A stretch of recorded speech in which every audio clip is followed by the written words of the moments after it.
অনেকেই হয়তো ভাবছেন ইরান এত মিসাইল ছোড়ার পরেও কেন ইসরায়েলের এত কম ক্ষতি হচ্ছে। যখন ইরান 200টি ক্ষেপণাস্ত্র নিক্ষেপ করে তখন হয়তো 8টি বা 10টি ক্ষেপণাস্ত্র ইসরায়েলে পৌঁছায়।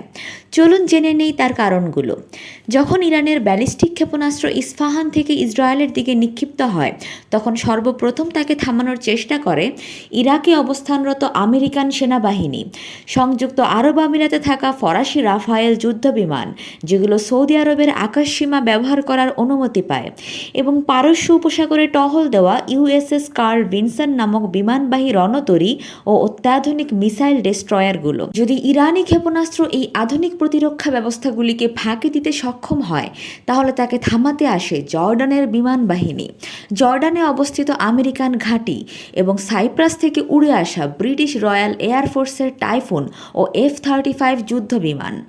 এই সকল প্রতিরক্ষা স্তর পার হয়ে গেলেও তাকে থামাতে এগিয়ে আসে ইসরায়েলের বহুস্তরীয় বিমান প্রতিরক্ষা ব্যবস্থা। অ্যারো 3 2000 কিলোমিটার দূর থেকেই মহাকাশে ক্ষেপণাস্ত্রকে ধ্বংস করার চেষ্টা করে। অ্যারো 2, যদি অ্যারো 3 ব্যর্থ হয় তাহলে এই সিস্টেম 1500 থেকে 500 কিলোমিটার দূরে ফাঁদ পেতে অপেক্ষা করে। এরপর রয়েছে ডেভিড স্লিং, যেটি 300 কিলোমিটার থেকে 40 কিলোমিটার পর্যন্ত রেঞ্জে ক্ষেপণাস্ত্রকে ধাওয়া করে। সবশেষে ক্ষেপণাস্ত্র যদি এত প্রতিরক্ষা ব্যবস্থাকে ফাঁকি দিয়েও এগিয়ে আসে তাহলে তাকে থামাতে প্রস্তুত থাকে আয়রন ডোম, যেটি 70 কিলোমিটার থেকে 4 কিলোমিটার পর্যন্ত রেঞ্জে ক্ষেপণাস্ত্র ধ্বংস করার চেষ্টা করে। এখন প্রশ্ন হতে পারে, পৃথিবীর আর কোনো দেশের ক্ষেপণাস্ত্র কি লক্ষ্যবস্তুতে পৌঁছাতে গিয়ে এত বাধার সম্মুখীন হয়?